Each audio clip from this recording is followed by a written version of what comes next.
Assalamualaikum warahmatullahi wabarakatuh. Yang terhormat Bapak Wahyu Purbo Santoso, selaku dosen pengajar dari mata kuliah Manajemen Strategik, saya Akanata Putra Agitama akan mempresentasikan terkait analisis strategi transformasi digital PT Telkom Indonesia menggunakan pendekatan manajemen strategik dalam rangka melaksanakan ujian akhir semester mata kuliah manajemen strategik. Oke, saya mulai. Bapak, mohon izin. Analisis strategi transformasi digital PT Telkom Indonesia menggunakan pendekatan manajemen strategik. Yang pertama, identifikasi sektor bisnis atau perusahaan. Perusahaan yang akan dibahas adalah PT Telkom Indonesia, salah satu perusahaan telekomunikasi dan digital terbesar di Indonesia.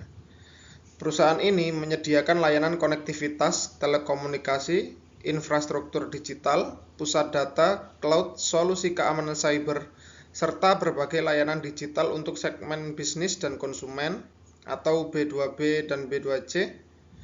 Telkom memiliki peran strategis dalam mendukung transformasi digital nasional Indonesia dan berkontribusi pada perkembangan ekonomi digital secara luas. Berikut ada tangkapan layar dari Kompas, berita dari Kompas yang berjudul Dukung Visi Indonesia Emas 2045, Telkom perkuat ekosistem digital nasional. Kemudian, yang kedua, strategi bisnis yang diterapkan.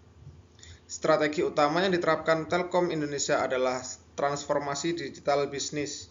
Perusahaan memfokuskan langkah strategisnya pada pengembangan dan perluasan ekosistem digital yang inovatif guna menghadapi perubahan kebutuhan pasar dan persaingan industri yang semakin dinamis.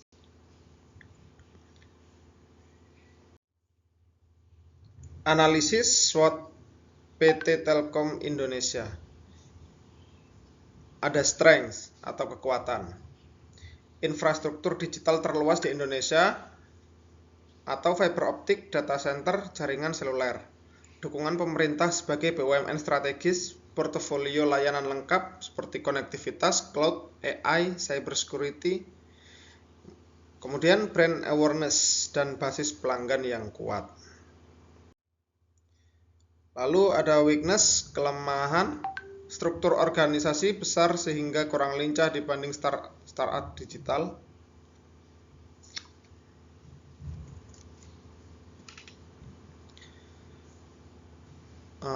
Struktur organisasi besar sehingga kurang lincah dibanding startup digital. Biaya investasi infrastruktur sangat tinggi, ketergantungan dominan pada pasar domestik.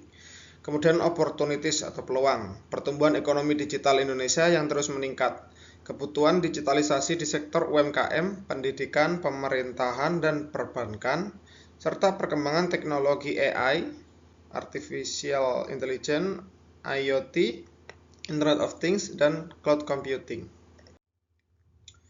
Kemudian ada threat, ancaman, persaingan ketat dengan operator swasta dan penyedia layanan global.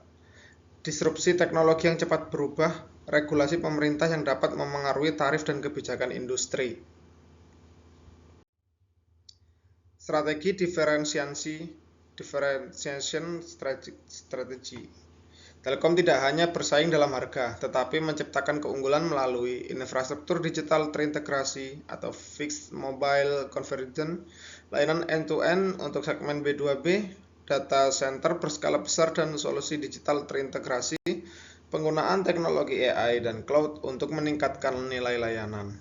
Dengan diferensiasi ini, Telkom menciptakan nilai tambah yang sulit ditiru pesaing, sehingga memperkuat posisi sebagai market leader. Analisis strategi generik Michael Porter. Dampak penerapannya, yang pertama, dampak terhadap pertumbuhan bisnis, diversifikasi pendapatan dari layanan digital, peningkatan kontribusi segmen enterprise dan digital service, penguatan ekosistem digital nasional yang mendukung ekspansi jangka panjang. Kemudian dampak terhadap persaingan, memperkuat posisi Telkom sebagai pemimpin industri telekomunikasi, meningkatkan barrier to entry melalui investasi infrastruktur besar, mampu bersaing dengan perusahaan global melalui layanan digital terintegrasi, Yang ketiga, dampak terhadap pelanggan. Pelanggan memperoleh layanan digital yang lebih terintegrasi dan efisien. Akses internet dan solusi digital semakin luas dan stabil, peningkatan kualitas layanan berbasis teknologi modern. Rekomendasi strategi untuk meningkatkan daya saing dan keberlanjutan. Percepatan inovasi teknologi.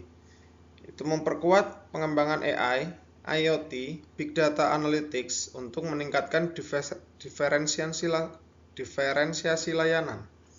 Kemudian ekspansi regional dan kolaborasi global, memperluas pasar ke kawasan Asia Tenggara dan menjalin kemitraan strategis internasional. Kemudian penguatan customer experience digital, mengembangkan sistem layanan pelanggan berbasis personalisasi dan otomatisasi. Kemudian efisiensi operasional berbasis digital, mengoptimalkan digitalisasi internal untuk menekan biaya dan meningkatkan produktivitas, serta fokus pada keberlanjutan sustainability strategy, mengembangkan green data center dan kebijakan ESG untuk meningkatkan daya saing jangka panjang. Sekian presentasi dari saya. Terima kasih atas waktu dan kesempatannya. Wassalamualaikum warahmatullahi wabarakatuh.